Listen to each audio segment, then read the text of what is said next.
We call them wine sessions, where actors complain about, I don't like the parts that are available, I don't like the roles I'm being offered, there aren't enough roles. And Weldon was never about, if you're waiting on someone to do it for you, it'll never get done. Weldon was all about taking control of your own artistic destiny. And he just lit into me one night, like, I'm tired of hearing you complain.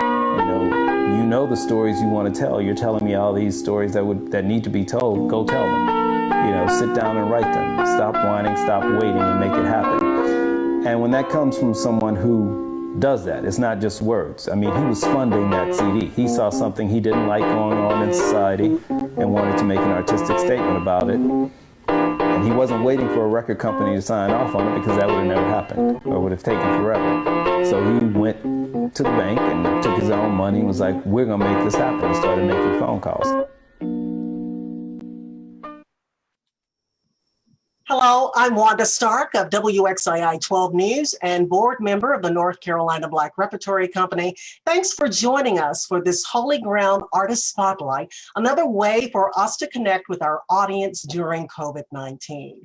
As we continue to find innovative ways to bring Black theater to you, we ask that you show your support for NC Black Rep by donating what you can using the link pinned in the comments section of this live stream, or by visiting ncblackrep.org. Tonight's spotlight is on Jackie Alexander, Artistic Director of the North Carolina Black Repertory Company, producers of the National Black Theater Festival. Jackie is an award-winning actor, writer, producer, and director. Before he joined NC Black Rep in 2016, Jackie worked with the Billie Holiday Theater in New York as an actor, writer, director, and producer, and then was named its artistic director in 2013. Joining us now is the very talented Jackie Alexander. Hi, Wanda. Hi, Jackie. So good to see you. We started this live stream with a clip of you talking about artists taking control of their destiny. And it's from a documentary called Digging for Weldon Irving. I understand that he was your mentor. Tell us about him and how he influenced you. Well, first, the film is Digging for Weldon Irving, and it's by Victoria DaCosta. To get more information on it, you can go to weldonirvingfilm.com. Weldon was one of the greats. He was a jazz musician, social activist, MC. He was once the band leader for Nina Simone. He actually penned the lyrics to Be Young, Gifted, and Black for Nina Simone, a classic. He's been sampled by, every rapper out there. So he's really was an amazing, amazing guy. I met Weldon on a production of Raising Hell. I was introduced to him by Marjorie Moon. You're gonna hear that name a lot. Marjorie is basically, she's like the executive producer of my career. Everything that's happened is because of Marjorie. But Marjorie hired me for the show and introduced me to Weldon.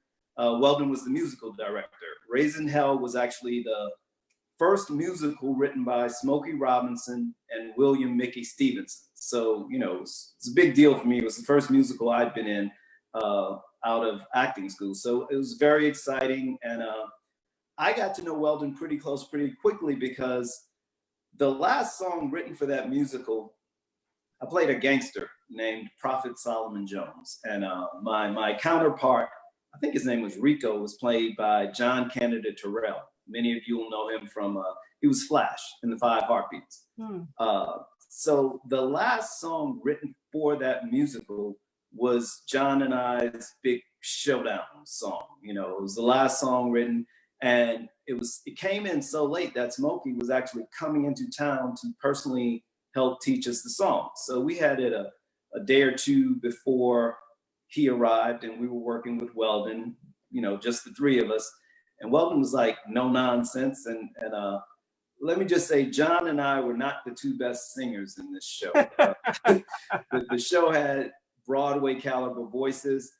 John and I did not possess a Broadway caliber voice. So Weldon, did what he could with us, and Smokey got there and, he was like, hit it. And we went through the song one time. And Smokey's expression kind of let everybody in the room know he wasn't pleased with where we were at that moment. And he kind of glanced over at Weldon with a look, and Weldon, being Weldon, you know, intimidated by no one, was like, I don't know why you're looking at me. I'm not working with Caruso and Wonder here. Which was true, you know, and the funny thing about Weldon was it didn't feel insulting or hurtful. It was just true, you know, and that was Weldon. He was just straight to the point, hilarious. You never knew in rehearsals a chair might fly over your head if you weren't paying attention. So he was just a fun guy, and I really bonded with him, started having conversations with him. And one of the things I learned from him, which, you know, I talk about in the video clip from the film, is that as an artist, Weldon was all about taking control of your own artistic destiny. I mean, he really believed in putting his money where his mouth was. You know, he started his own record company back in the day, Nodlo Music, which was his name spelled backwards. And so he really instilled in me as an artist, don't wait for anybody to make it happen. If you have something you believe in, if you have something you want to accomplish, if you're not happy with what you see going on, make it happen yourself. And that's you know, in all our conversations, it always came back to, you don't like it, change it. So that was really, and you know, what's funny is when I met Weldon, I didn't know all this. I just thought he was this eccentric cat who happened to be the music director. And he never mentioned it. He never mentioned any of it. Once I got to know him, I started, you know, asking for CDs, and this is before the internet where you could just Google somebody, so it wasn't as easy to get information, but I heard some CDs that he had played on, and then information started trickling in from people at the Billy on who he was and what he had done, and I was like, wow, this cat never mentioned any of this. I mean, I was hanging out with Nina Simone, never came out of his mouth. I don't think he ever mentioned that to me. I had to ask him, what was it like to work with Nina Simone? And of course, unfiltered, he gave it to me. And those are two pretty interesting personalities. So there were some great stories about the two of them working together, which the film goes into. It's a great film. You should check. I urge everyone to go to weldonirvingfilm.com and check it out. What a wonderful experience. Now, you worked with Weldon Irving on a protest CD, The Price of Freedom, and you recorded a song called Said and Done. And we have a clip of that. Let's listen. Okay. After all is said and done, when do we stand or will we just run? Did Medgar Evers die in vain? Have things progressed or do they remain the same?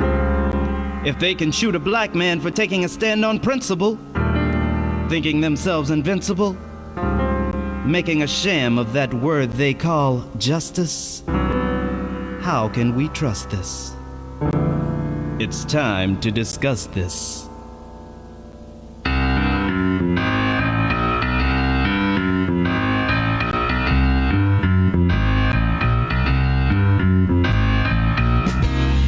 I still remember young Clifford Glover, a 12-year-old boy, and just like any other, he too had aspirations. But he never saw 13. Cops came on the scene, and in my dreams I hear him scream, I never had a gun. After all is said and done, when do we stand, or will we just run? Wow. You know, Jackie, the thing that struck me is that you did this in 1999, correct? 1999. And here we are, we're still talking about the same issues. This time it's George Floyd.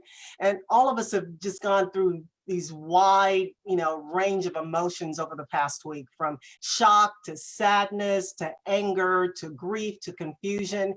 I'm curious, how are you as a Black man and as an artist processing all of this? Well, let me just say first that CD was dedicated or done after Amadou Diallo, an African immigrant, was fired upon 41 times by police in New York City and killed. And again, that was in 1999.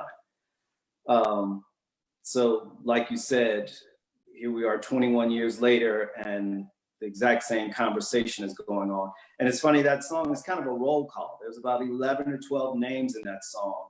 And it kind of gives you a snapshot. Clifford Glover, the young man, was a 13-year-old kid who police mistook him and I think it was his father or his stepfather as robbers and ended up shooting and killing him. Both were unarmed. So here we are 21 years later, and it's the same exact conversation. Like you said, it's an array of, emotions run the gamut: frustration, sadness, anger. I grew up in Louisiana, and I remember as a young boy hearing adults having hushed conversations about, so-and-so was beat up by the police, or this happened with the police. And then I remember as I got older and I started driving, that fear you have when you hear a police siren. And it's not because you're worried about getting a ticket. I wish that was the only fear, but it goes much deeper than that. And, there's been a lot on social media about, we don't understand. You don't. There's no way you can understand that unless you've been there, unless you've had that chill run through your spine, when you see those lights.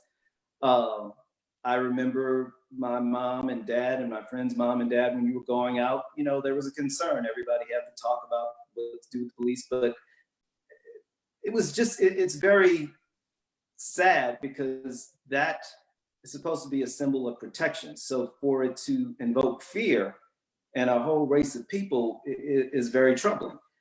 So 21 years later, to know that Black parents still have that fear. Black parents still have to have that conversation.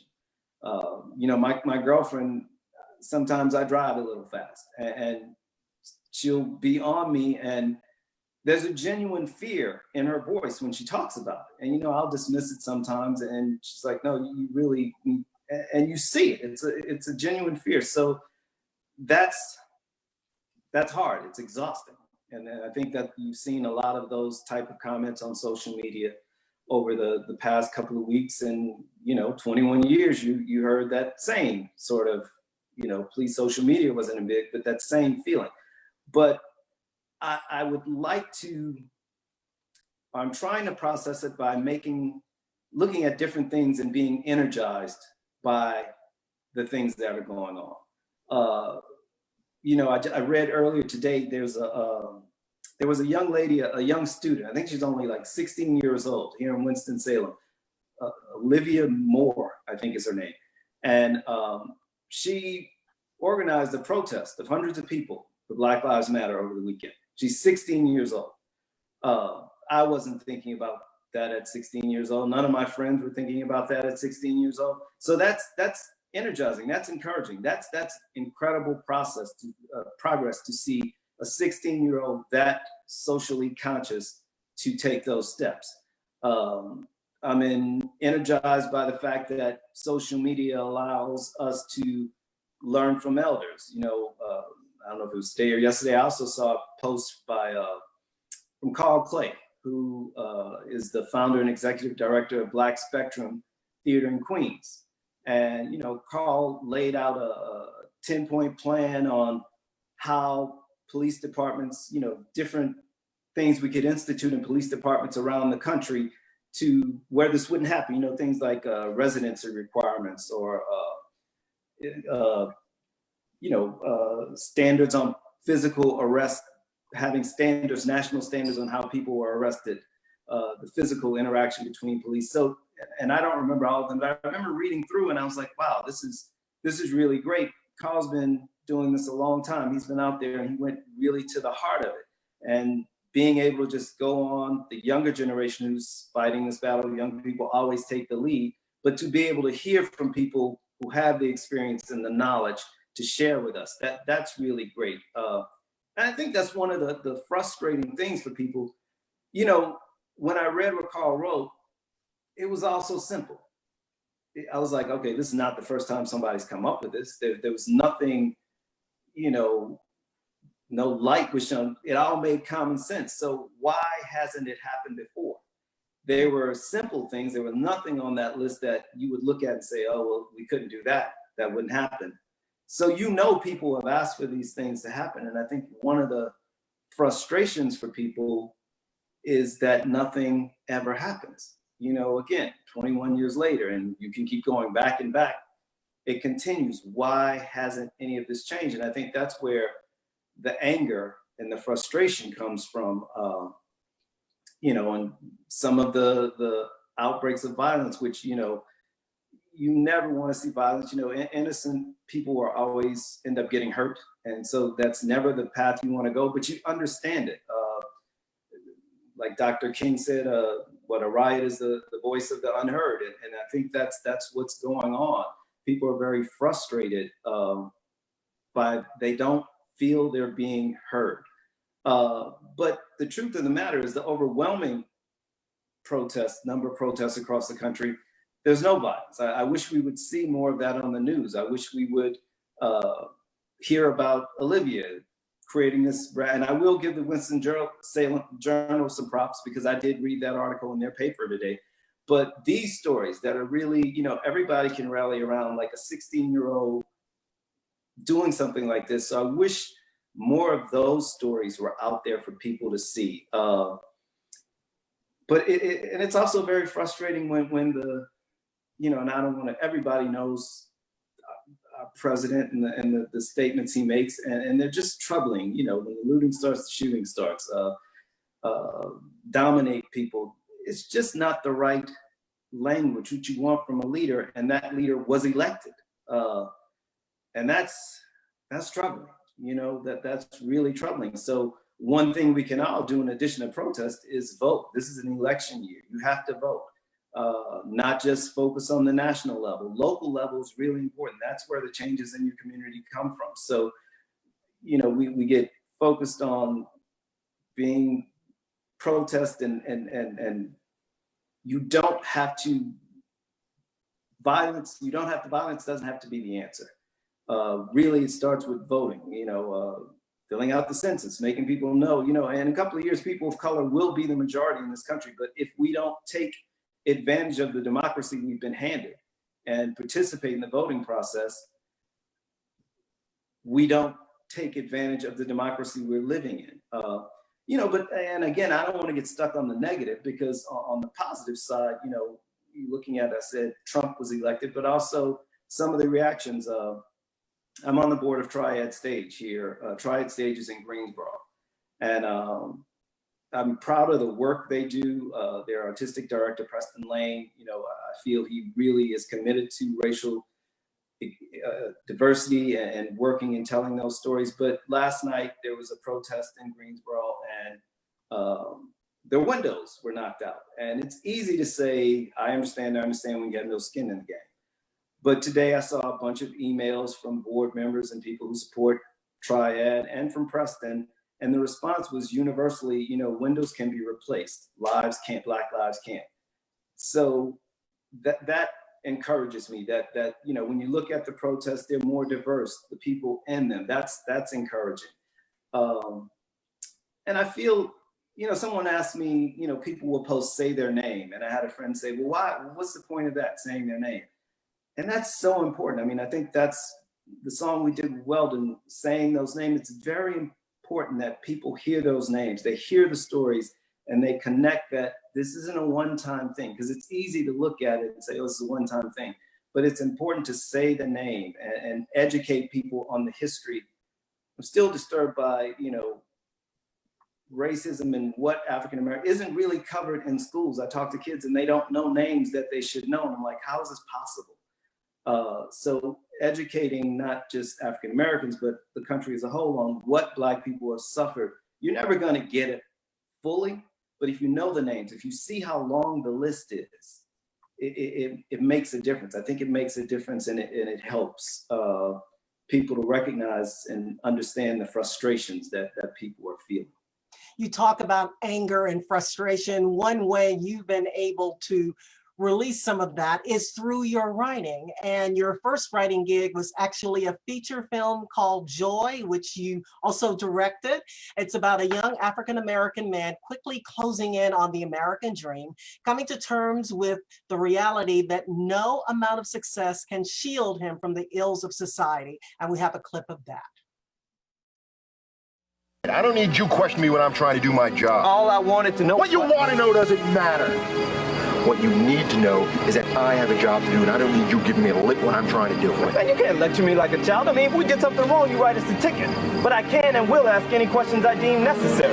You will do as I deem necessary. Man, all I want to know is... Put your hands on me. Hey! Get back in the car, man! Get back in the car!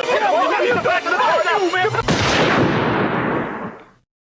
Kind of hard to watch there, Jackie. Here we go again. But we will say that Joy was named Best Feature Film in 2002 by the Black Filmmakers Hall of Fame. And again, watching this clip, I'm just struck by how relevant it is today. What inspired you to write this? Joy was a direct result of the CD, working on the CD with Weldon.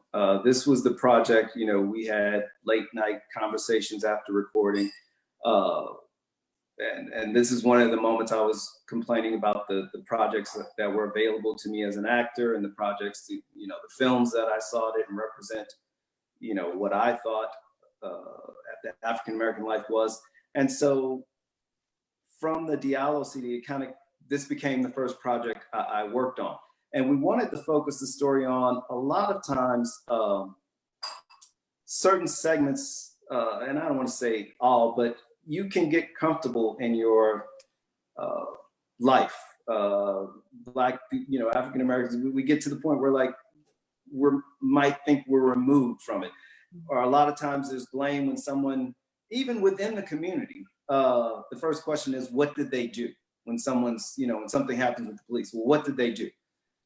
You know, how did they cause it? And we wanted to put someone in. I mean, this guy was perfect. You know, he was a lawyer, great job, great wife. His wife was a doctor. We painted this picture of this perfect man who still was not above.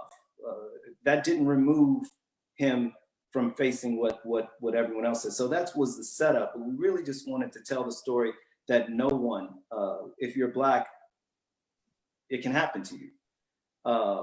And it was an incredible process. I pitched the idea to Weldon, you know, early on after we finished the CD, and he was like all for it. He actually ended up doing the score for me. He got people like Talib Kweli and Mos Def on the score. Q-Tip was on a song.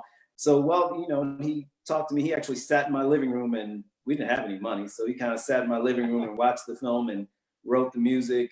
But it was a really great experience. Blackfilm.com actually ended up taking it on a national tour. So we played in the Directors Guild of America in LA, the French Embassy in DC, Lincoln Center in New York, all these, Museum of Modern Art in Chicago.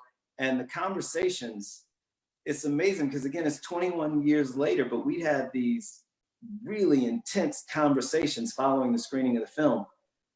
And again, this is where the frustration comes in.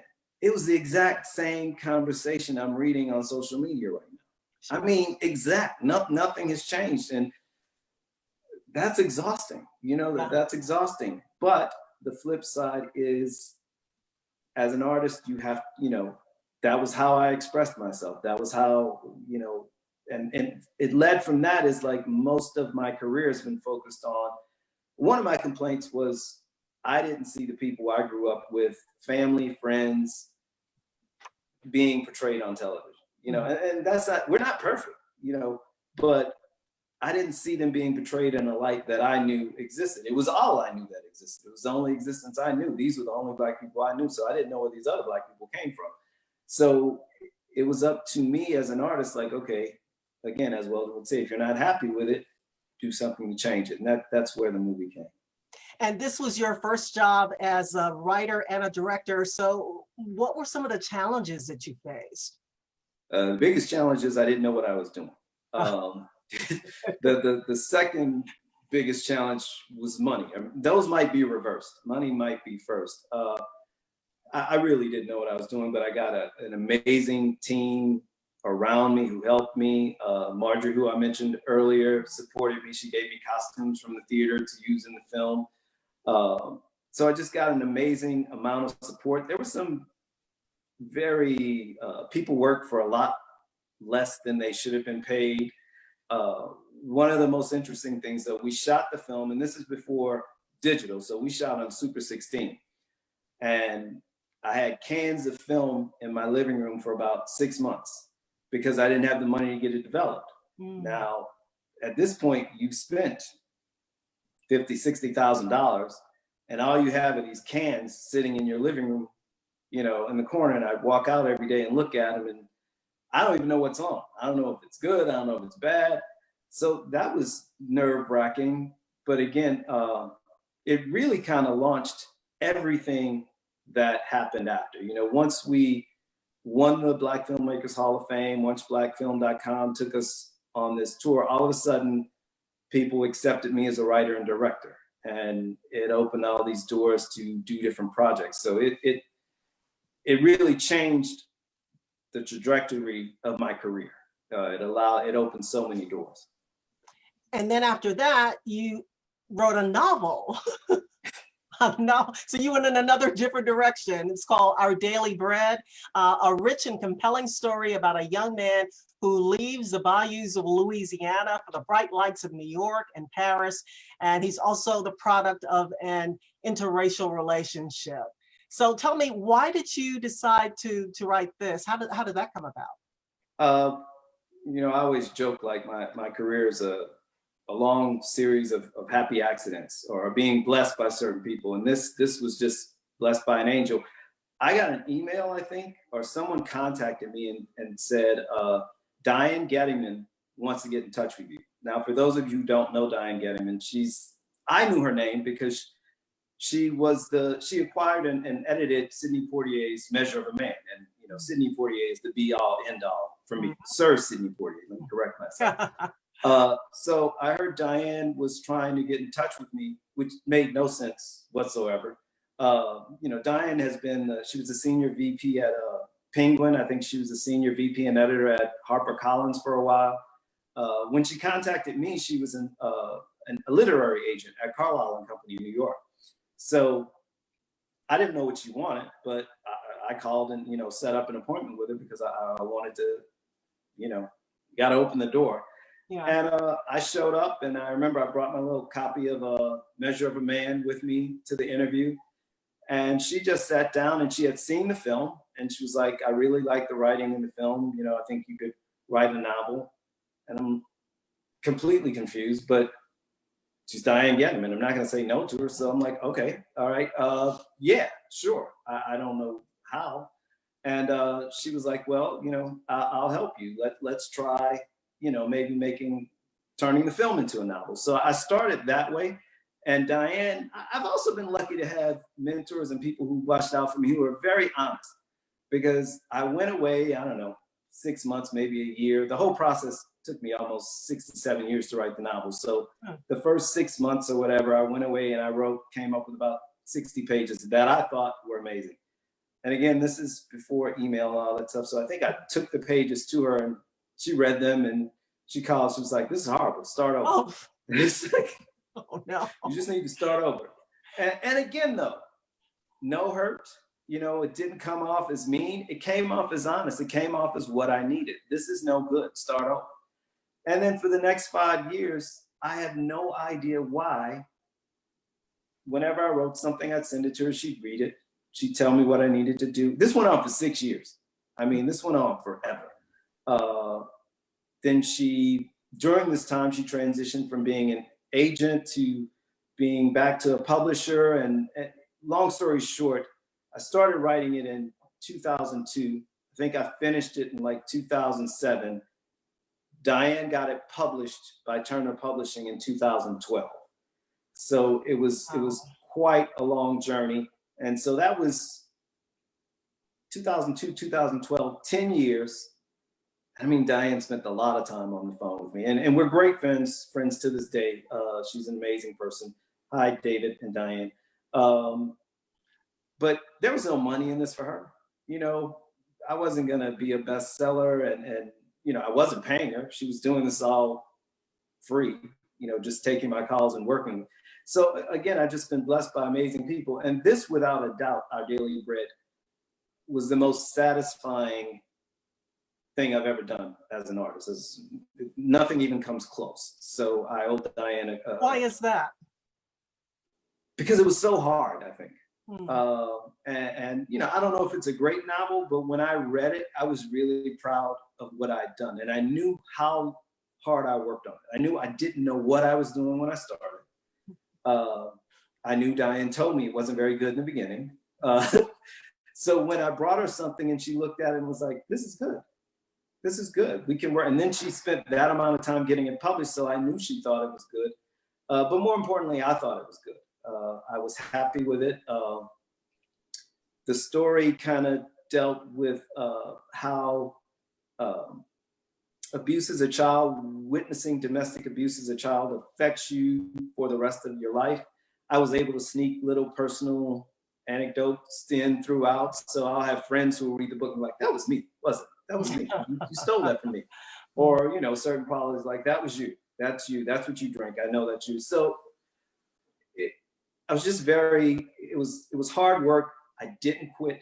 You know, after 6 years, that's a long time. 6 more years to get it published. I never stopped. So finishing it, just because it was not easy. Sounds like to me the lessons here are seeking out mentors and persistence, never giving up. Never giving up. Definitely in this business, never giving up, because it's, you know, I just spoke to some kids about 2 weeks ago, and the first question I asked them was, why do you want to be an actor? Because if it's to be famous, you're never going to make it. You're never going to be doing this 10 years from now. It's a rough game, but the moments, you know, when I see Our Daily Bread on the shelf, I don't regret one moment of those 12 years. And I don't care if nobody ever read the book.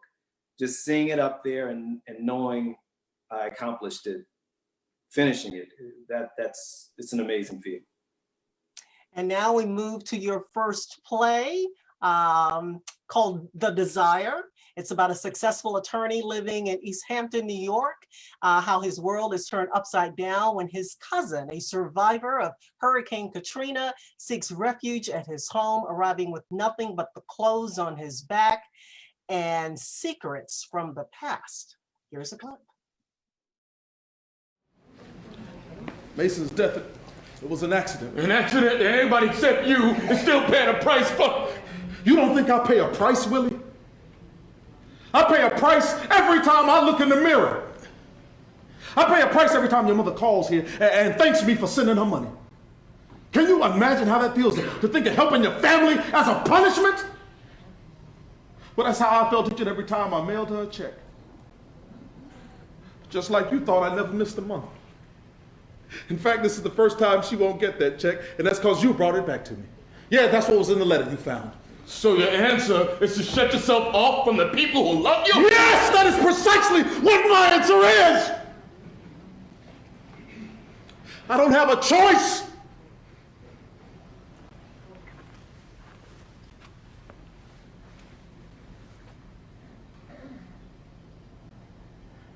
Do you know why I haven't been to New Orleans in so long? It's because I can't set foot in the Desire without becoming physically ill. It is not because I'm ashamed of the people who live there. It's because I'm ashamed of myself. I mean, don't you get it, Willie? My not wanting you here had nothing to do with whether you're on parole or not. I didn't want you here because I can't look at you without seeing Mason's face. I can't look at you without remembering what I did. Without remembering who I am. As long as you're here, I can never find peace. A lot of emotion and passion there, Jackie. As you said, you're from New Orleans. Talk to us about how you came about to produce this play. What was your passion in telling this story? Well, first, let me just say that was Wendell Franklin and Shane Taylor in the clip, 2 amazing actors. Another place I've been lucky is getting amazing people working around me. That was the first show I directed, second show I directed, and they were just amazing to work with. The whole cast was. That set design was by Patrice Davidson, and the costumes were by Helen Collin. I have to mention those two people because they're designers who've been with me from the beginning. Sure. And all of it was brought together by Marjorie Moon, executive director of the Billie Holiday Theater, who I'd worked as an actor. Like I said, she introduced me to Weldon. She supported the film. She knew I was working on the book, and she came and she was like, I said, I want to write a play. And she was like, okay, write a play. I'll read it. It's funny, I just realized this. The first play time I gave Marjorie the play, she read it, and the ending was not very good. And she was like, this ending is not going to work. So again, luckily I had people there who were honest and said, this isn't going to work. But the idea for the play, the world premiere was in 2007. So it was shortly after Katrina. I wanted to do something about New Orleans. I love New Orleans. So I wanted to set the story or have some sort of story about New Orleans. And the play kind of tells the story of running from who you are. The Desire is the name of a housing project in New Orleans. At least it was a housing project. I don't think it's there anymore. But it was known to be a pretty rough housing project. I mean, all the projects, none of them were a piece of cake. So there was this, my cousin married someone who grew up in the Desire. So I ended up meeting a lot of people, a family, and they kind of became our family through marriage. And, all I'd heard about the Desire was, oh, it's the worst place ever. You don't want to go there, the people. So you have this idea that, even as a Black person, I had adopted those ideas. This is what come out of projects. These people were wonderful. They were giving, loving friends. They came to our, all our events, family events, and they became part of the family. And I'm like, well, wait a minute. This is what comes out of the Desire. There was nothing to be, and we actually, I lived in New Orleans, my mom and my aunt on Orleans Avenue, and there was another projects with us. The Lafitte projects were across the street from us. And I remember the same sort of thing. Like, my family had friends in the projects who they spoke so highly of. I think we actually took shelter in the projects one time during a hurricane when I was really small. So I'd heard all these stories about the people from the projects, yet everyone I met were these amazing, beautiful, loving, giving people. So I wanted to tell the story of how we sometimes run from the people who define who we are. So the lead character in this play, in the end, the scene you just saw, he's actually ashamed of his own actions. But for most of the play, it seems like he's running from who he is, which a lot of us do. He's a successful lawyer. He's living in Long Island. He's living the life, per se. Mm-hmm. But the people who made him, the people who loved him and supported him, he's running from them. And we can do that. We can say, but I know for me, my family defines everything I do. Everything I am comes from what I learned and what I watched growing up. So I think it was just like, be thankful and be grateful of the people who helped make you who you are. And you also changed the narrative by telling that story. Did you get feedback from people who had grown up in the Desire?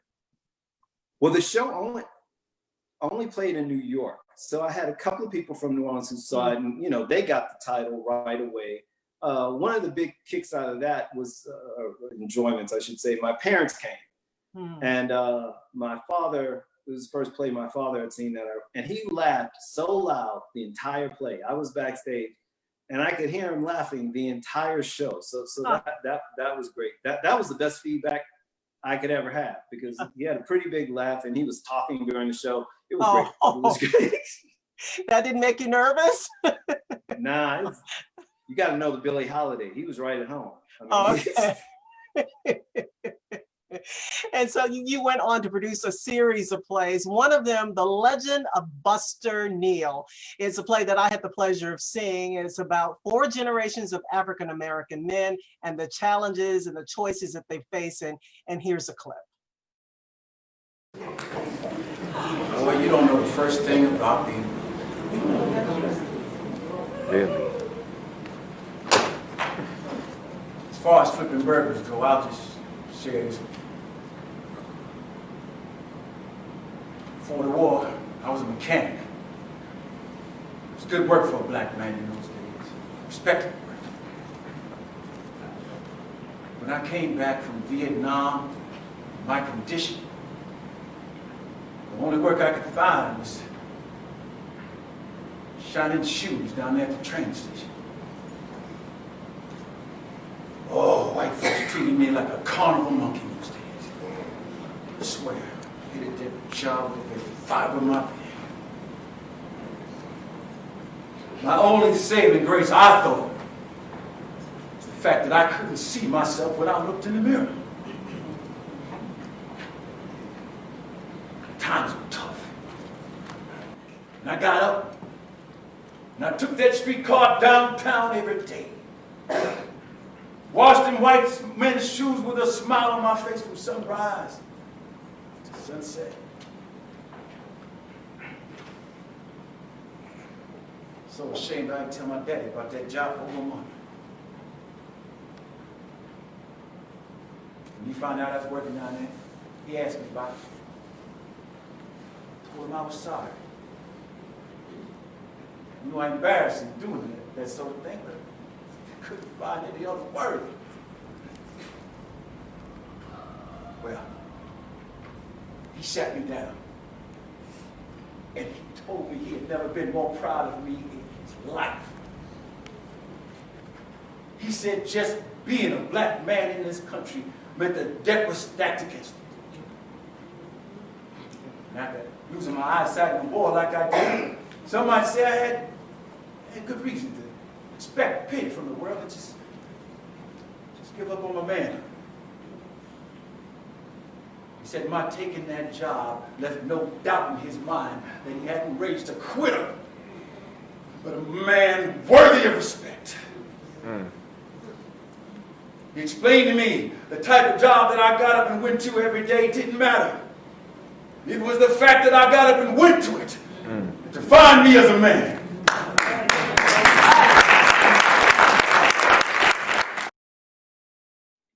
I could hear a lot of amens in the audience there, Yes. Jackie. I remember when I interviewed you about this production, you told me you were inspired to write this play after observing a disconnect between older and younger generations of African-American men. Tell us about that. Yeah, and I want to say that was Patrick Mitchell as Papa Melvin. Patrick's great in that role. He's done it many, many times. But yeah, the story came out of just watching kids and how they defined manhood as opposed to how the older generation defined manhood. You know, my grandfather grew up in Louisiana, small town Louisiana, and worked on the railroad. He was a minister. Actually, I named the lead character in Our Daily Bread after him, Daddy. We called him Daddy. And he worked all his life on the railroad. Now, I don't know if you can imagine what it's like working outside on the railroad in Louisiana. I mean, 100-degree weather, 100% humidity. But he worked his whole life and ended up leaving enough land for all of his children, sent them to college, and he had brothers who did the exact same thing for my cousins. So the goal is set, the bar is set so high, you know, from that man. And then my uncles and the generation before us, you know, I call them the greatest generation, you know, the African Americans in the 50s, 60s who the civil rights movement. What they defined, it wasn't about them. It was all about sacrifice. And I think, and I'm guilty of it too. It's a me world, and how do I look? How do I come off? I'm gonna get mine. And we lose something with that attitude when men adopt that attitude. So, you know, I'd see arguments or conversations like, you know, kids getting mad or getting in a fight over somebody stepping on their shoes, and the older person's like, what's wrong with you? You know, is that really worth, it's a pair of shoes. And there was really a disconnect and they genuinely felt they were being a man, like they couldn't allow that to happen. They were standing up to be a man by doing that, or by behaving a certain way. And it's just the disconnect and kind of the monologue you saw. This kid's worrying about, you know, I gotta have paper, I gotta have money, and he's willing to sell drugs to get it. As opposed to, you know, I don't know if you can tell from the clip, but he had a job that he quit because he didn't want to be flipping burgers. He thought that didn't look good, you know. Meanwhile, his grandfather, whose house he's living in, who's paying his bills, who's put the shoes on his feet, shines shoes, you know, and that's how he took care of his family. He was blind, he shined shoes. There's a pride and dignity comes from hard work and honest work that I think sometimes the younger generation loses sight of. You know, sometimes like, oh, they look down on certain things that people have to do to survive. And it's like, well, he didn't enjoy shining the shoes. He had a family to take care of. And that's a type of bravery that we don't have, quite frankly. You know, Black men, Black people in this country have exhibited bravery that it's mind-boggling. And that type of heroism, I mean, it's a hero, you know, it's heroism, that what they've done. And so I just wanted to put this on stage. I also like the idea of putting 6 Black men on stage, just all men working it out. Because normally in plays, women always come in and fix everything. You know, the women, which happens in life actually. But I wanted these 6 men to have no one but themselves to work it out. And the play was just amazing on stage and off. It was 6 Black men, and we had so much fun. Nathan Perdue, Patrick Mitchell, Stephen Hill, who's going to be on one of our Spotlight series in a couple of weeks, Dennis Johnson, Chuck Burks, and Siddiqui Fofana, who we tragically lost a few years ago. But it was just an amazing group of men, and that struck with audiences. I remember we brought this show to the festival, and Takia was the co-chair that year, and I remember she grabbed me. She was like, "I love having all these Black men on stage," and she actually made an announcement like, "You see one show at the festival, you have to go see Buster Neal." So, and it was really the women who loved seeing all the Black men on stage. Like, I just love seeing men on stage having to work it out by themselves. But I really loved that play.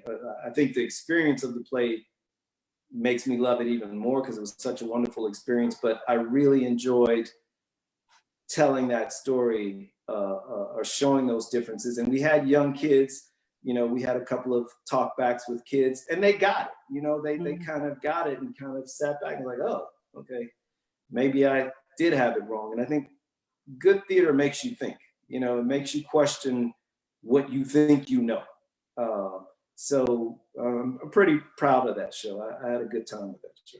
It has to be satisfying to hear that positive feedback in the audience as people are going, Yes. And then to hear it after the show, you realize that, you know, you've done something right and you're empowering people, which is what you want to do in theater. Exactly. Now, one of the plays you produced in New York was Brothers from the Bottom, starring Wendell Pierce. It's about 2 brothers and how gentrification threatens the bond between them and the fabric of a New Orleans neighborhood. And we have a clip of that.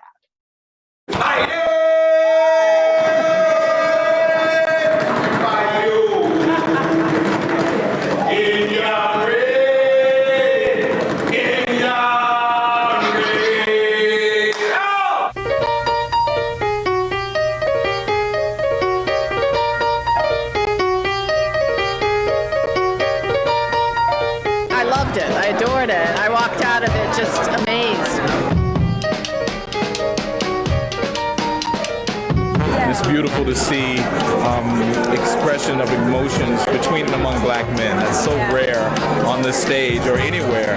So it's just excellent. I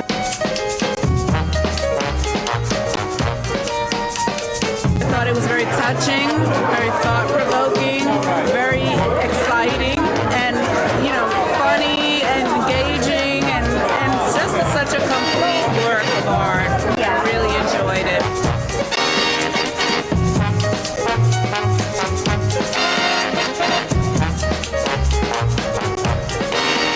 When it goes goes on to Broadway and it wins everything, that you'll remember this tape and say, I predicted that it's going to be a tremendous success.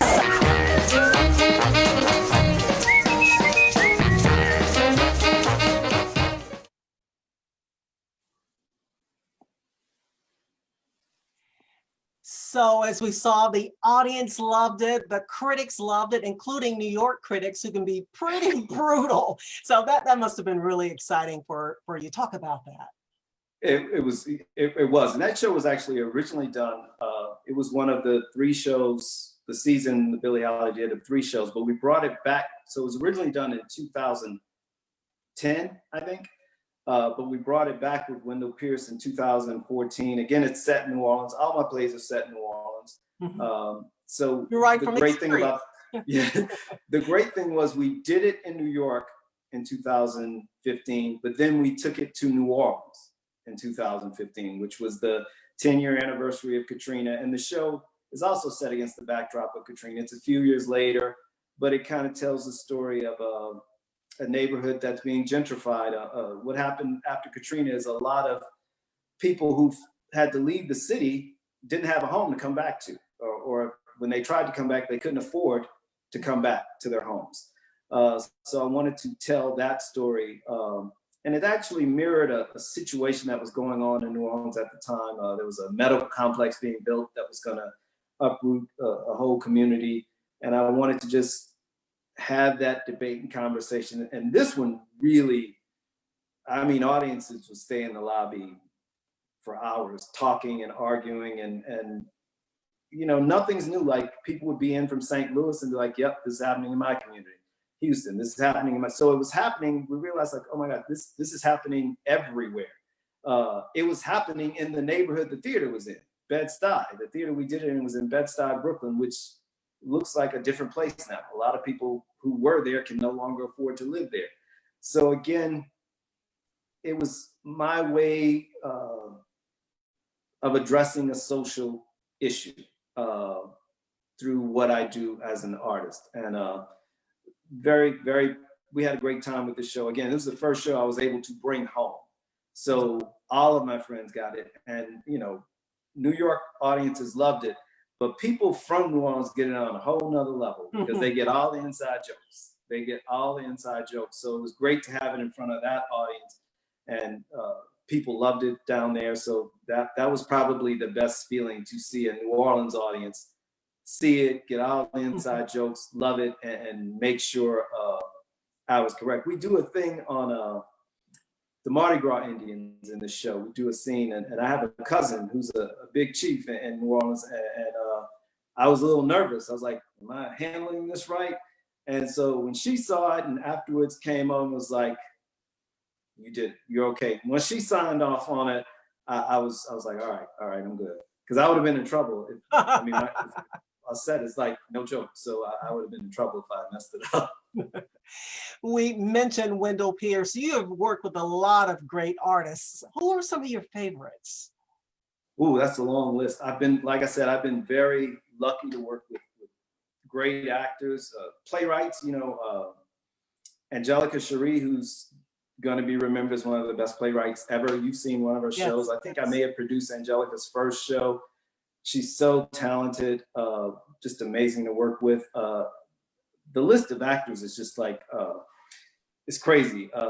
You know, I named the cast of Legend of Buster Neal, Brandon Jones, who worked with me on several shows, and it's just like the easiest, most talented guy to work with, always positive. Ebony Flowers, they actually were in 2 shows together, 2 separate shows. I directed them that they played a couple, and they were just so beautiful to work with. Marcel Gulver, who was also in one of those shows, who's my friend, who actually probably read Our Daily Bread more than Diane. Marcel has like been an amazing, I don't know how Marcel read it. And she really read it, because she'd give me like editing notes, like grammatical errors every time she read it. I was like, but I've worked with her multiple times. She's one of my best friends and wonderful. Ralph McCain was in that show also. Just so many. Reg Lewis was in that show, wonderful actors. Cheryl Davis, another playwright who wrote Maid's Door, who you saw that show. A great story about Cheryl. I didn't know Cheryl. I got the play. I thought it was a good play. I wanted to produce it, and I was just communicating with her agent. And normally communication's going back and forth. We agreed, we got the contract, we're gonna do the show. And about 3 months before the show opened, I lost all contact with Cheryl's agent. Like, she wasn't responding. We're like, okay, what happened? Long story short, and I hope Cheryl doesn't mind me sharing this, but Cheryl had become ill, so she wasn't able to respond. So I actually didn't meet Cheryl until, I want to say, a couple of days before we opened the show. She, got better. And this woman is just like, I love Cheryl. She's the most amazing person. Just never heard her say a bad word about anybody. Always positive, no matter how bad the situation is, she pulls out the light of it. And she had written this beautiful show called Maid's Door. And we did it. And that was another cast that just, we all found out Cheryl was sick and everybody pulled together. It was Melissa Joyner, Joni Anderson, Nicola D'Alessandro, Nathan James, and Kimberly Monroe. And I hope I didn't forget anybody. And of course, I did. The lead actress, Sandra Scott, who is amazing. But it was just such a wonderful process. Everybody was so positive. And Cheryl was normally, for a world premiere, the playwright is there during rehearsals to work on the script. So Cheryl, she wasn't available. So we did the first preview, and the show was running long. And I called Cheryl, and I don't even know how I found the courage to do this, but I was like, Cheryl, I think we need to cut some of the play before tomorrow night. And she's like, okay, what do you want to cut? And I wanted to cut like 21 pages. So every playwright who's listening to this and heard me just say that, their jaws just drop, because you're not going to cut 21 pages of my play, 2 nights before the opening night. We were in previews. And Cheryl listened, and she's like, well, I haven't been there. If you really think it's best, I'm coming tomorrow night. Why don't you go ahead and try it? I didn't really think she was going to say yes, but, she trusted, she hadn't been there, and she was like, I trust you guys. Let's see what happens. So not only did she trust me, but then I had to go back to the actors and say, okay, we're cutting 21 pages. Yeah. So that's not easy, because we're skipping from here to here. Nobody had a complaint. Everyone was like, okay, what do we do? How do we do it? And we did it. Cheryl saw it.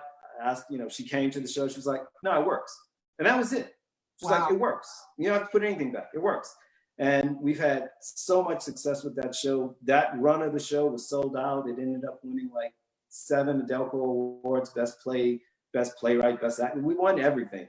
And I think it was Cheryl was behind it all. Her spirit and energy, not to mention it's a wonderful play. And Cheryl's a great writer. She actually wrote, and I'm a little biased, but if you watch Law and Order SVU, she wrote an episode this season called Garland's Baptism by Fire, I think. It was the best episode I've seen all year on SVU. And she's just an amazing person. I think her energy kind of fed all of us. And that show has gone on. We did it in New York. We brought it to the festival. I brought it to NC Black Rep. We took it to the Appalachian Festival in Boone. So that was just an amazing experience. And there's 4 actresses in New York also I want to mention, because they're all friends and I've worked with all of them, except one who I'm going to work with soon. But it's Perry Gaffney, Marjorie Johnson, Sandra Scott, and Inga Ballard. Now, I met them all together, and they're all incredible. We get caught up with like, who's the greatest actor, or this person is the greatest actor, you probably don't even know their name. I mean, I've seen performances. Perry Gaffney, who I directed in The Resurrection of Alice, that's a one-woman show that, Perry's amazing. It blew me away, just the skill of all these ladies. I did a film with Marjorie. She's wonderful. And again, all 4 of these people, energy, positive, just so light when they walk in the room. Inga is actually going to be Dr. Maya Angelou and Nambi Kelly's Phenomenal Woman. When we finally get that up, Inga will be the lead in that play. So that will be all 4 of them, because Sandra Scott, and I don't say this lightly, Sandra Scott was the lead in Maid's Door, and it's the best performance I've ever seen. She was just amazing. And I remember was kind of intimidating. We'd be in rehearsal and she'd do something and stop and be like, what do you think, Jackie? And I was like, I don't know what I can tell you because I have nothing that I can tell you right now. Wow. You know, but with all that, and these are women who've done it a long time, but all of them are just so open to direction and collaboration and the talent. I love actors because you don't realize how hard it is until you try it. And I've seen all of them do stuff that I'm like, ooh, I can't do that. You know, you know when you see somebody who's doing something you can't do. And what Sandra did, it's just incredible. And I know we have I think we're going to play a clip from the play, and it's kind of long, but it's worth it because it's Sandra, Nicola, and Joni. And let me give you a background on the play. Sandra plays it's called Maid's Door. Sandra plays a woman who has Alzheimer's, and she's living with her family, and we see the different stages of the disease taking hold on her. And as it does, she flips between time between her present day of living with her daughter, has just moved into an apartment on the Upper West Side, to an apartment she used to be a maid. She used to work as a maid. So we see this woman, you know, literally the way Cheryl wrote it is one moment you're in the present and one day you're 30 years before. And Sandra had to take this and run with it. And Nicola too. Nicola plays, you know, she flips from present to past right away, but that's what's going on in the scene you're about to watch. And Sandra's amazing. That's it. What's through there? Missy? What's that door to? Has Betty been putting in new rooms? That's the maid's door, Mrs. What? That is what you tell me it is called. Mrs.?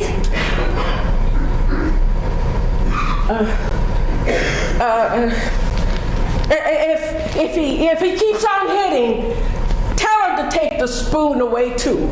And he'll get frustrated. They do when you take the toys from him. But you got to draw the line. Keep it steady, consistent. How do you do it, Ida? He doesn't listen to me. He listens to you, man. He just takes his time about it is all. Remember that time you told him to give little Angela back her doll? And he did. That's right, he did. I suppose I'm not too bad a mother at that? No, ma'am. Do you like me, Ida? Of course I like you, ma'am. What's not to like? Now you sound like Mother Lewis. She says that all the time. I like you just fine, ma'am. I don't like being called ma'am. I never have. It makes me feel old. Then what would you like me to call you? Mrs. Lewis? I suppose that's not much different from ma'am, is it? I suppose not, ma'am. What do you think of this place? Do you like this place? It's a very nice apartment, ma'am. It is, isn't it? For an apartment.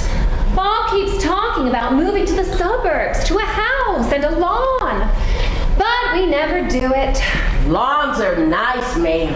Do you have one, Ida? Yes, ma'am. A little bit of one, but a lawn just the same. Our house had a lawn. My mother used to have a garden. One year, she grew a tomato. You mean a tomato plant, ma'am? No, one tomato. It was a big one, though, so she took pride in that. The next year, she went back to flowers. Since you can't stand tomatoes, ma'am, it was a good thing for you. Your mother only raised the one tomato. Our tomatoes have just about taken over our yard. I didn't know you raised tomatoes, Ida. Bob just loves tomatoes. Oh, I'll make sure and pick some at the market the next time I go out shopping. Of course. I wasn't asking for any of your tomatoes. I know you didn't mean anything, ma'am. We were just talking. Tomatoes. Mrs., can I get you something? I'm just headed home, ma'am. Gotta take care of my tomatoes. Mrs., I can get you some tomatoes. I can tend to my own tomatoes. Mrs., please sit down. Calm down. I'm not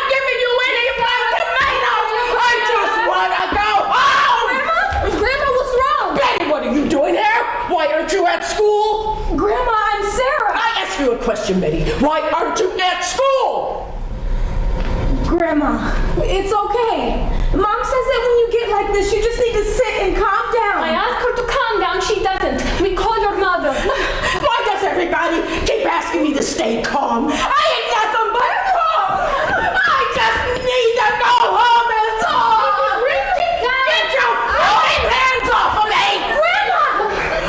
Stop calling me that, Betty. I'm your mother. You're my grandma. It's Sarah, Grandma. Your granddaughter. Sarah. I'm Sarah, Grandma. Sarah? Oh, baby, I just need to go home. I just need to leave the Lewis's apartment and go home. Okay, Grandma. I'll call Mom, okay? And You do that, baby. Oh. Mom, it's Grandma. She didn't know me. Mom, she didn't know me. Mommy, please come home.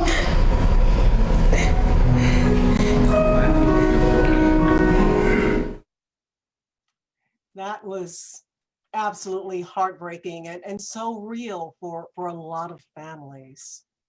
Yeah, we actually did that show here in Winston, and we partnered with the Stick Center on Aging, and we had these great talkbacks after, and you realize how many people are going through this. You know, people would stay at the talkback, and it was just so beautifully performed and written. Wonderful experience all around. Great evening of theater. That play does everything theater should do. So anybody, producers out there, Maid's Door, Cheryl Davis, find her. Okay, you spent a number of years, as we said, working with the Billie Holiday Theater, 3 of those as the artistic director. The theater devoted its 2010-2011 season to your work, commissioning you to write 3 new plays, making you the only playwright in the history of that theater to receive that honor. So, I mean, that's just, you know, extraordinary. How did that experience shape you? Grateful, I think, I mean, this is because of Marjorie Moon. I've been blessed with these incredible opportunities. So it just kind of reminded me that I had to do the same thing. I had to be once I was in a position to create these opportunities for other artists, it is my responsibility to do it. I think that's what I walked away from. I've been so blessed with the opportunities I've been given that I have to do it. And the shows did great. They've been picked up and done around the country. So it kind of changed my career as a playwright also. As a director, people knew my name in different cities, you know, across the country now because my work was being performed. So really a game changer to have that opportunity. It was rough to get all 3 of them up in one season, but just amazing. And it created so many, kind of like Joy, just led to so many opportunities down the road as a writer and director, and again, getting my work seen around the country. And you've been doing theater now for what, 30 years? About 30 years. So I'm curious, what is the funniest or the most unexpected thing that's happened on stage? That's a lot of stories, but I'm gonna pick one, and I hope. Give us a couple. Well, this one is the best. This is my favorite, okay. So I know the best, and I hope the cast of Buster Neal is watching, or at least some of them, because we did the show at the festival. I think it was 2011, and Nathan Purdie, our lead actor, who played Buster. He played Buster Neal. When we did the show in New York, at the end of the first scene, Buster exits the stage. When we did it in New York, the exit was to the right. Now, this is an elevated set. So, I'm sorry, when we did it in New York, the exit was to the left. Okay. When we did it at the festival, the exit, you had to turn right to exit. If you turn left, you walked off the stage. So, at the end of the first scene, it goes to black and Buster exits in the dark. Turn right this time. Nathan did not turn right. Nathan turned left, and Nathan's first step was off of the stage. Oh. So I'm watching the play, and I'm actually sitting next to Woody King Jr. watching the play, and we go into black, and you hear this huge thud because Nathan's a good 5 feet off the ground. And luckily he was carrying the character carries a duffel bag, and we had it filled with clothes, and you hear this huge thud on the ground. Now, I know what happened. I'm sure everybody backstage knows what happened, but nobody in the audience knows what's happened. So the lights come up and you see these legs slowly crawling behind the curtain to get. So if nobody else is watching, I hope Nathan is watching, because we are never going to let him live that down. This story comes up whenever we talk about Buster Neal. And luckily he was fine. You know, it was the first scene in the play. He came back. He was out of breath when he showed up for the next scene. He was very out of breath, but you know, he played it in character, and that was the joke of the festival. So that is hands down the best story. We've talked about audiences being vocal sometimes. Have you ever been in a situation where an audience threw you off or said something that you just kind of had to like get back into the zone because of what they did or said? Again, everything goes back to the Billie Holiday for me. That's where I started working as an actor, and they had a very vocal audience. Best audience I've ever experienced. When they loved you, they loved you. But they talked, you know, there was a lot of conversation going on, but it's a training ground. You have to learn how to focus. And that's what it taught me. Like, whatever's going on out there, that's not my world. This is my world. So there have been some moments, but you know, again, that's training. You just learn to stay focused.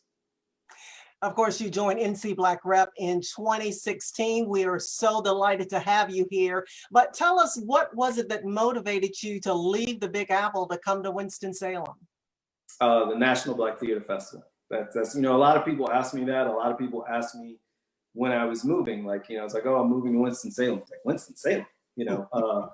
But Winston-Salem has a National Black Theater Festival. Nobody else does. My first festival was in 2005. I actually came with the first show I ever directed, which was called Plenty of Time. Good friend John Shevin Foster gave me an opportunity as a director, and that show did well in New York, and we ended up bringing it to the festival. And it was unlike anything I had ever experienced. And, you know, I'm sure you've heard me say this spiel before, but it was everything. You know, kind of what I said earlier about when I was frustrated because I saw all these images of Black people that I didn't recognize. I recognized the festival. The festival was everything that society told me Black people weren't. You know, great time, wonderful art, this loving spirit, no fights, none of that. It's just this beautiful energy, and it was just the most amazing experience I'd ever had. So, and when I came the first time, I never dreamed I would be in a position to be artistic director. Thank you, Lawrence Evans, who was my casting director in New York for years, and really is the reason I'm here. But yeah, you just don't, I don't know who would have said no. You know, it was an easy decision. And it's been amazing. I mean, and there's no traffic in Winston-Salem. I'm sure you really appreciate that, having lived in New York. And so last year, of course, was the best festival ever. Talk a little bit about that. Oh man, 2019. Yeah, yeah, it was just, we always push the limit on what we can get accomplished, because the festival was really, you know, we depend so much on volunteers, and but we had outdoor Shakespeare for the first time. We had a new program called 48 Hours on Holy Ground that we partnered with Harlem 9 on, which allowed anybody at the festival, any actor at the festival could end up performing live on the stage. We had auditions for actors at the festival. Amazing turnout. We did Jelly's Last Jam as the opening night play. We filmed the entire festival for a documentary called Holy Ground, the Legacy of the National Black Theater Festival, which we're still working on. This COVID-19 pandemic has kind of thrown, but we definitely want to premiere that at the 2021 festival. We filmed the entire festival, and we've got great footage. Karamu Kush is the director. doing an amazing job. So I'm so excited about the film. But it was just, you know, I keep using the word amazing. I feel like I'm not being too articulate here, but that's the only thing I can come up with is just my mom was able to come. You know, my mom was at the festival, so she was able to experience it and see what it's about. And you know, you've been, so you know, but for those of you who have not been, until you're here, we can't. Hopefully the film will capture it a little bit, but until you're in it, you don't know it. And but that was the reason. It was an easy call. And we have a clip of Jelly's Last Jam, which you directed. Let's look at that.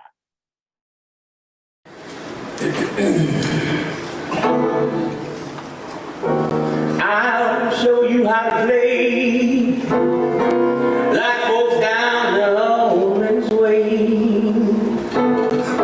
Show you the styleless fingers they have.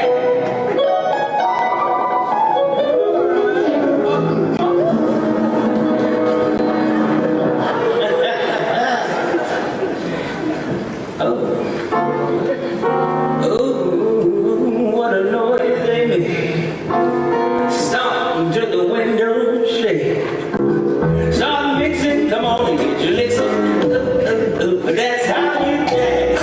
You know, if you're going, I like to call sweet pop and jelly jazz. I need a low down foundation. Yeah, that's it. Come on, put your ass, put your guard. That's it now. Now I need a little sweet ass syncopation.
That just brought back so many wonderful memories, Jackie. You know, you end 2019 on this high note, you go into 2020, you have all these big plans, and then along comes, you know, COVID-19. But at least before that, NC Black Rep got a couple of really big awards.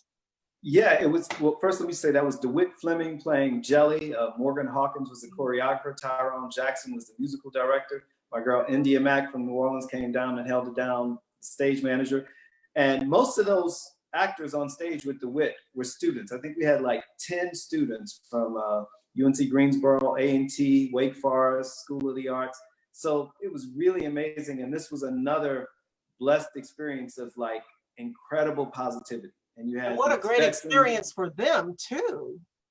Really, because, you know, Stanley Mathis, who, first of all, is just an amazing human being, but he originated the role of Jack the Bear on Broadway, and he came back and did this show with us and played Chimney Man. And for students to work with a professional like Stanley and learn from him, you know, and everybody, Stanley baked for us every night, you know, he'd bring in food, and the kids, it was just, again, just an amazing, something about the festival, you know, just creates this incredible energy. So I just wanted to say what a wonderful experience it was working with all of them. And again, that any actors out there, you keep hearing me say the positivity thing, like when you come in and it's about us as opposed to me, you know, it just changes. We as opposed to me, it changes everything. And that's what I had with this cast also. But, you know, we followed up the most successful festival ever with Nativity According to the Gospel. Miss Mabel Robinson, NC Black Rep's former artistic director. We ended up playing for the biggest audience the show has ever seen. We had over 1,000 people at a performance, which was incredible. In February, Theater Communication Groups, TCG, honored NC Black Rep. You know, we went to New York for the gala. That was an amazing evening. SETC, the Southeastern Theater Conference, honored NC Black Rep in late February in Kentucky. Then we had this amazing world premiere of Cynthia Robinson's Freedom Summer to premiere in March. What I'm forgetting, we also got in a TTE production, like the first week in March. The kids were amazing. Chuck Burks wrote this great script about bullying. And so we were just really on a roll. And Cynthia's play, I was so excited because it's an election year and it kind of deals with the Summer Freedom Voting Rights Project in Mississippi of 1964, which I thought was the perfect play for this year. And we had two amazing actresses, Tamika Bennett and Mariah Gilmet, in talent rehearsing. And then, you know, the world stopped spinning. That had to be so frustrating. Yeah, we were like a week away from opening. But again, everybody responded with positivity, especially the writer, Cynthia Robinson. You know, she was like, you know what? We have to be safe. Don't worry, it'll happen when it's gonna happen. You know, so we've moved that play into our 2020-2021 season. The show was also supposed to go to Boone for an Appalachian Summer Festival. They've agreed to bring it back next summer. So Cynthia was right. You know, we're gonna take a pause, but we'll bring it all back next year. And we're still working on the film. So it stopped.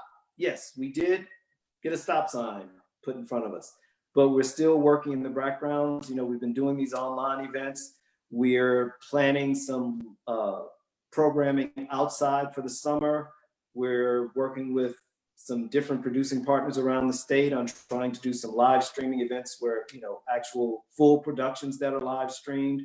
So it's forcing artists to be creative, you know, and how to engage their audience. So as frustrating, well, I'm forgetting the biggest thing. Nambi Kelly's Phenomenal Woman was supposed to premiere in May. And we have some very exciting news coming about. We'll be sharing about that play in the coming weeks. But Nambi's wrote this incredible play on Dr. Maya. You know, she lived in Winston, so this is the place we wanted it to premiere. We've got a Rolling World premiere partnership with Hattie Lou in Memphis and the Ensemble Theater in Houston. All of that was put on hold, but again, nobody has allowed it to stop anything. You know, we're like, okay, we're on hold, but it's not canceled. We've been moving schedules. So as frustrating as it has been, it's just as exciting that, again, once the world starts spinning again, we're going to start rolling again, and we're heading into 2021 for another festival, and bigger and bigger each year. So I'm confident everything will happen when it's supposed to happen, and all of our plans will come to fruition. And I can't wait. I mean, I'm just very excited about what's in store for NC Black Rep. And also personally, I've got some projects, since I've been here, I've been on, the theater has pretty much taken everything. But before this, I was producing shows in different places around the country, and probably I hate to say it, it's like your children, but probably my favorite play is The High Priestess of Dark Alley. We did it in New Orleans in 2016. And I've been working to bring that show back. And I know we're gonna, because I asked about this, Cara Patterson from the arrangement Straight Outta Compton, she was in Jitney on Broadway, has graciously agreed to perform a monologue from High Priestess. She's the perfect Claire, so I'm so grateful. Claire is the lead character in the play. So if you don't mind, I'd like to have Cara join us, and she's gonna share a little bit of the High Priestess of Dark Alley. There she is. Hi, Cara. Hi there.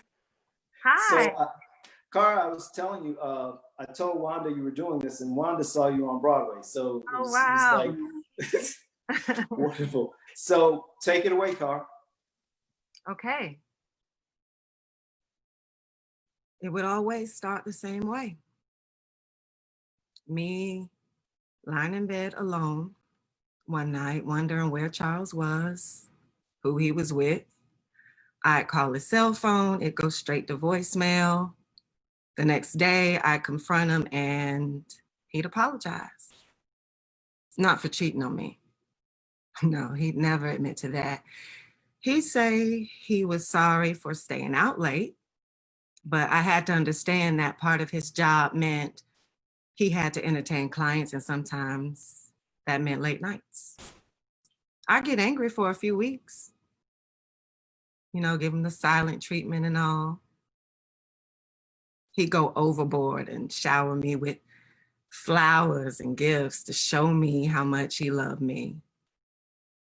And eventually I let him off the hook, welcome him back into my arms, into our bed. See, Charles was always a cheater, but somewhere along the line, I decided that it was okay. And I hate admitting that, but it's true. He was handsome, fun to be with, and despite the other women, I believe he loved me.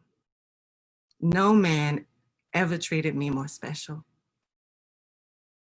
He gave me butterflies. What more could a girl want? Even when we were in the company of women I knew he cheated on me with, I felt like I had what they wanted. He slept with them, but he loved me. God, that sounds so pathetic, but in my mind, he was a man, and that's what men did.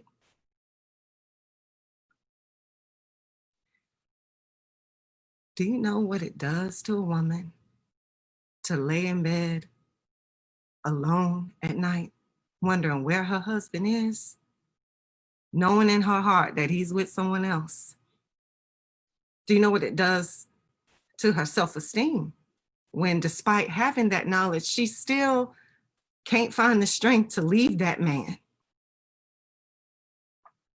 You feel helpless, like you have no control over your own life. You blame yourself, which slowly eats you up on the inside. Then you hate yourself for allowing yourself to feel that way. And then you get scared that things will never change. And as time passes, you get angry. First, only at yourself, but after a while, you get angry at the world. Because in your mind, everybody is to blame for what's happened to you. Then before you know it,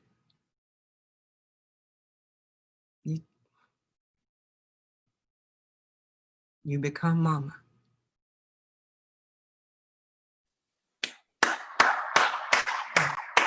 And Wanda, this is the great thing. Like when you watching her, this has been the most exciting event, part of the evening, is watching her do that monologue. We miss live theater.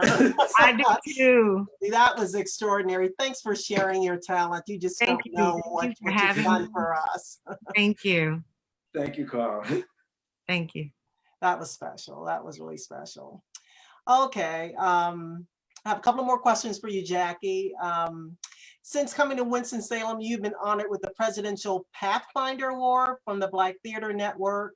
But I'm curious to know, what are you most proud of as the artistic director of NC Black Rep?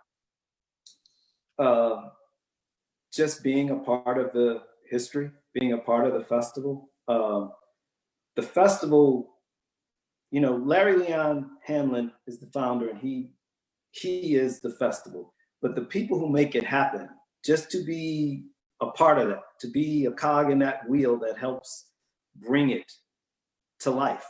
And like I said, there's so many volunteers, there's so many people responsible for it happening. But to be a part of gifting that to the American theater, not just Black theater, but gifting that to the American theater is, I'm in a position I never imagined I would be in. So just you know, I'm proud to be a part of the festival. Is there anything else you'd like to share with us before we conclude this session? Yes, April Parker Jones will be with us next week, who is a lifelong, we've been friends since April was 19, and April came to the first festival with me. She was in that show I directed, and you know, she's gone on to great success on television. She's a cast member of If Loving You Is Wrong. She's been on The Last Ship, Supergirl, just a laundry list of credits. So I'm so excited about that programming. Please follow us on social media. We've got some incredible news we're going to be sharing in the coming weeks. We've got some incredible programming that we're going to be announcing in the coming weeks. So the world will start spinning, and when it does, we're going to be ready. Well, Jackie, it's been a delight talking to you and learning more about you. We're so glad that you are in Winston-Salem. Thank you, Wanda. And we want to thank our audience right now for joining us tonight, and remind you that you can show your support for NC Black Rep by donating what you can using the link pinned in the comments section of this live stream, or by visiting ncblackrep.org. Please join NC Black Rep next Monday. As you heard Jackie say, at 7 o'clock, we're going to profile actress April Parker Jones. I'm Wanda Stark. Thanks for joining us. And as always, we appreciate your company. Good night.